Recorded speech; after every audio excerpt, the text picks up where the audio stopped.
Yo, what's going on everyone? It's TK and today I'm bringing you a new strategy with the Super Giants and Super Wizard Smash, and this one surprisingly doesn't have any Root Riders in it, but we got the Fireball. So without any further ado, let's dive in and see how this strategy works.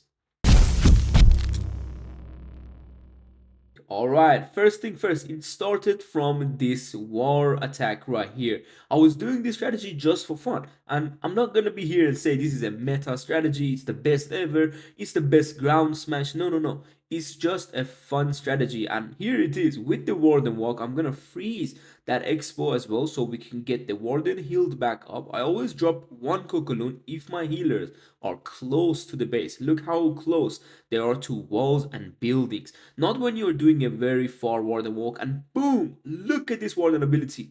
My Fireball is level 20 on this account. I'm holding it on level 20 for you guys so I can keep bringing you these videos with the Fireball ability and 2 Earthquake spell. But don't worry, with this 2 Earthquake you can take down almost any defense except for the Ricochet cannons. Those are the ones that won't go down. Now we had the Flame Flinger open on the lower side. Maybe there was a ground skelly, I don't know, but it was kind of early. So we're gonna go ahead with the king to funnel, Yeti to funnel the king.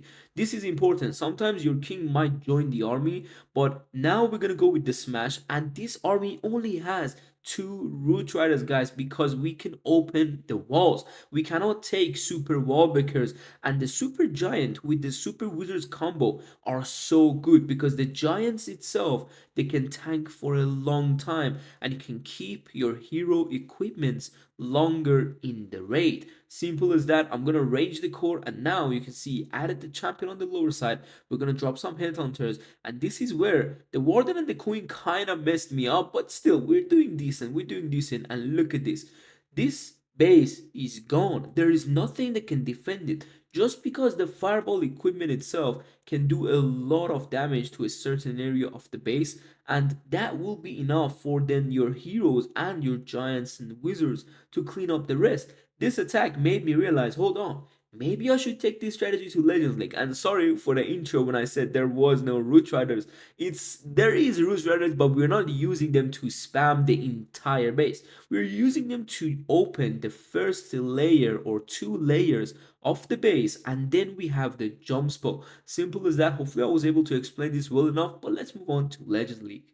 Now we're here on a diamond base, and look at that town hall compartment. I know it looks so juicy for a warden equipment like the fireball to demolish it, but no, we're not gonna do that because the CC is super far in the outside. The moment you drop the warden, it's gonna pull the CC. If it's triple ice, you're just wasting a lot of time. So we're not gonna do the warden on the town hall. But instead, I'm gonna do the warden walk on the eagle side, and I wanna get this equipment onto the multi-inferno. That is the plan. So what I'm doing is I have a wizard and I have a baby dragon in this army. Those are to funnel the warden. They're not for cleanup. You have like other things like archers and minions for cleanup. You can hold even 1 super wizard, but these are where you can use these troops to clean up on the sides of the warden. So funnel him in, and the moment he goes in, you can rage him up. And don't worry, I actually do have the Yeti in these attacks, but you can take the Frosty because the Yeti, the Diggy on the warden walks, it kind of does pull the CC on some of the attacks, so you don't want to have the Diggy. It's just so far out in front of the warden. Fireball equipment on that, expo, we got the funnel I was looking for, and here is where the warden dies. So we're not gonna have the raging effect like ability for the entire attack. And this one, we're going in with that siege machine. So 2 P.E.K.K.A.s and wizards gonna give us the funnel. I'm dropping everything to go into this compartment, and you can see how narrowed down our funnel is. And those 2 root riders will open the only 2 necessary walls, and that's enough for me. I can then drop the jump spell for all the troops to have access to all the base. Look at this smash army. Like, this was so fun when I was doing it with the super giants because no one really uses them, and especially the super wizards in such smash style attacks. Now look at that siege machine. Everything is pulling the CC to the top side, so our main army is not even gonna deal with those ice golems. champion added to the left hand side. I don't have that, abilities upgraded on this account. Trust me, I have this, gauntlet at level 13. I have the queen equipments very low. This account, as I said before, it's only for the YouTube purposes, so I can bring it to you and you can understand that the strategies will actually work if you even have a low level equipment.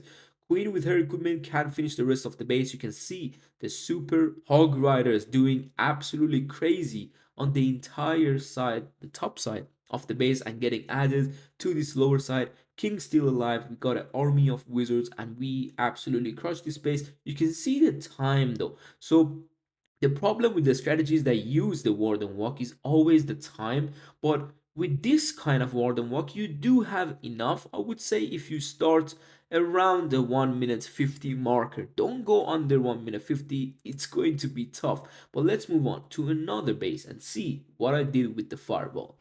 Now here we are on a base that it actually doesn't give you much of a fireball value. Now there is gonna be a lot of bases that sometimes don't give you the value with your equipment. Just like you pop a champion hog puppet, but it gives you those hogs inside a giant bombs and spring traps and it's completely wasted. Or you pop a champion ability with the seeking shield and it just hits big defenses and nothing goes down. That's completely useless, right? But the fireball, you can play around with it a bit. So look at this. I'm going from an angle to give this warden a nice path to the left. I want to drag him with that Yeti to the left side. This is important because Warden can follow the Yeti. Look, he's moving upwards. This means now he's gonna have a nice angle to hit the Expo or the Rage or the Inferno, but this is the ability I'm looking for. I wouldn't be able to get that nicely if I drop the Warden anywhere else. And now we're gonna go ahead with the King with the army. Skeleton spell was a bit late, so unfortunately we have to go for the freeze for the Inferno. And look at this smash with the super giants and the super wizards diving straight into this monolith. We're gonna go complete opposite side of this base to showcase how strong this army really is. 2 P.E.K.K.A.s added to our army. My P.E.K.K.A is not even maxed in this account, so you can see it's a low level P.E.K.K.A. King ability goes off and you have the Warden Rage, and it's just amazing because your healers will always be raged up, so you can use the rage even with your RC or your hogs.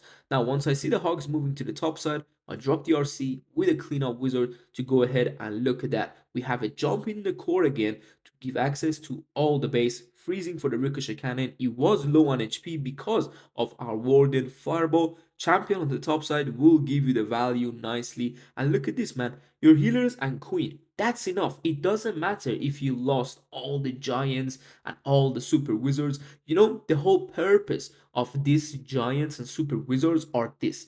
So the super giant will tank for your hero equipment. That's important. So you keep them for the back end, just like we did, except of course the king was a bit useless because of the monolith, but still. Now the super wizards are where you're killing skellies, you're killing ground skellies and CC troops like a lava hound, like demolishing ice golems or something.